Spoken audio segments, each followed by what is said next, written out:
Les amis de l'université sont restés très fidèles à l'université et d'autant plus proches, en ayant l'impression, par l'université, d'avoir un certain regard et une certaine assurance que leurs dons, leur envie d'aider seront mises à exécution avec efficacité.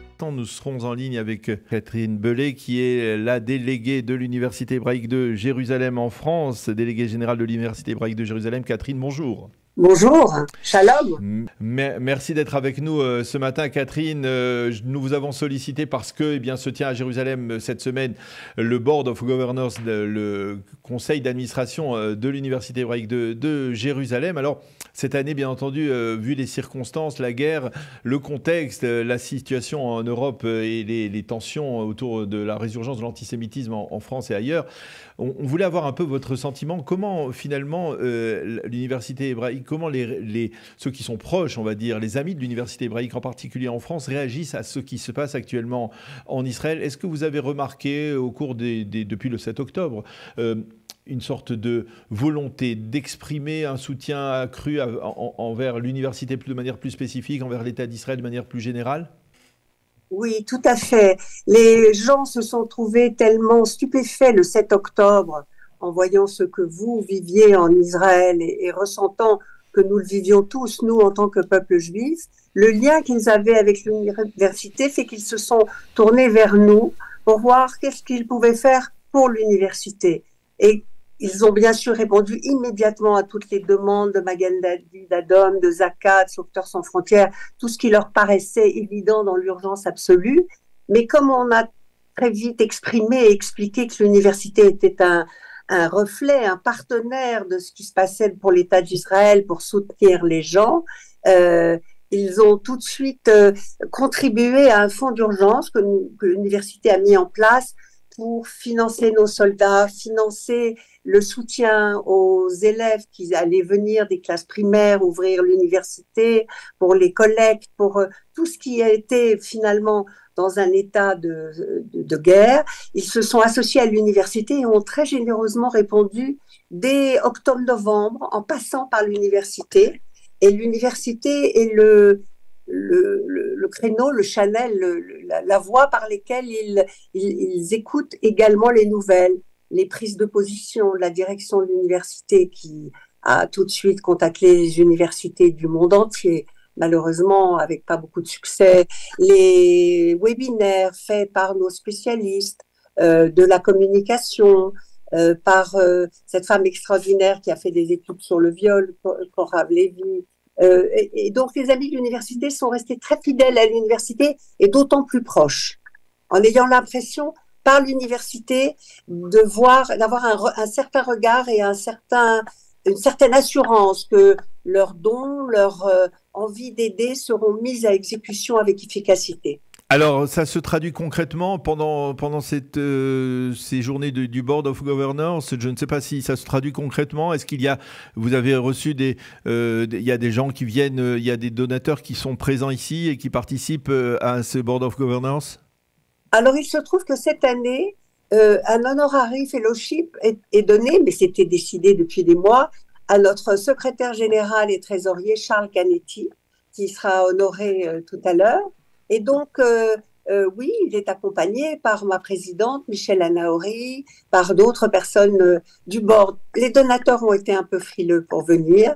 Nous n'avons pas une délégation aussi importante que ce que j'aurais souhaité pour Israël et autour de Charles Canetti, mais nous sommes effectivement une dizaine, alors que quand tout va bien, on est plus nombreux, j'avoue. Mais les regards sont là. Tout ce que nous faisons hier, nous avons fait une journée solidaire dans le Sud. On envoie immédiatement à tout un groupe très étendu d'amis de l'université nos vidéos, nos impressions et les gens vibrent à travers nous.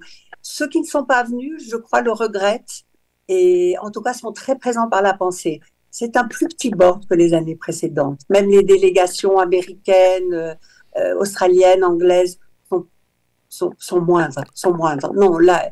Alors, ce qui se passe en ce moment a quand même dissuadé des participants un peu touristes quelque part. Oui, On peut... je voudrais revenir un peu sur un des sujets on a beaucoup parlé ces derniers mois de ce qui se passe dans les universités, en particulier aux États-Unis. On a vu ce qui se passait aussi à Sciences Po. Et quelque part, est-ce que parce que ça s'est passé dans les grandes universités américaines. Je sais qu'on a su qu'il y a des donateurs, en particulier des donateurs juifs importants, qui ont décidé d'arrêter leurs donations à des grandes universités comme Harvard ou comme Columbia, à la suite de la manière dont elles avaient géré cette situation de conflit en Israël. Est-ce que l'université hébraïque, dans la conjoncture actuelle, profite aussi peut-être de ce genre de situation, c'est-à-dire des gens des donateurs qui, dans un passé récent, eh bien, soutenaient des universités. C'est peut-être pas la même chose en France et aux États-Unis, mais est-ce qu'aujourd'hui, peut-être quelque part, il y a une sorte de solidarité qui se manifeste à travers une donation de gens que vous n'étiez pas obligatoirement en contact, qui n'étaient pas liés à Israël d'une manière ou d'une autre? Non, des gens extérieurs qui auraient été tout d'un coup déçus, consternés par ce qui se passe dans d'autres universités américaines extrêmes du vers nous, non. Par contre, ce qu'on ressent là maintenant, c'est effectivement un soutien très important, excusez-moi, de, de nos amis qui commencent à s'affoler, à s'inquiéter de ce qui se passe en France, car le vent est mauvais. On était nombreux d'amis de l'université devant la faculté de Dauphine la semaine dernière, quand Rima Hassan lui a donné une conférence pour la France Insoumise. Et nous avons, je dois dire, fait une campagne IFI très honorable cette année, car on sent que nos donateurs habituels sentent que leur renfort doit être soutenu. Des nouveaux donateurs, non, pas encore.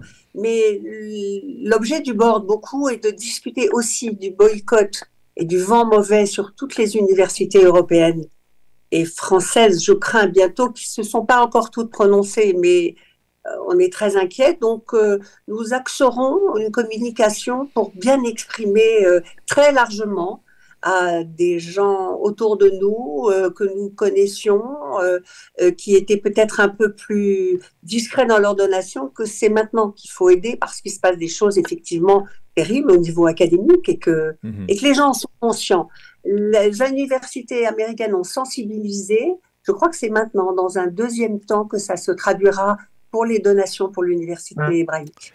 Eh bien, Catherine Belay, merci beaucoup d'avoir accepté de répondre à nos questions. Donc, à l'occasion de ce Board of Governors de l'Université hébraïque de Jérusalem, je rappelle que vous êtes la déléguée générale de l'Université hébraïque de Jérusalem en France, pour la France. Merci d'avoir été avec nous ce matin. Bonne continuation, bonne réussite à vos travaux. Et merci de me l'avoir proposé. Bonne chance à vous tous et soyez vite en paix. Merci beaucoup. Merci à vous.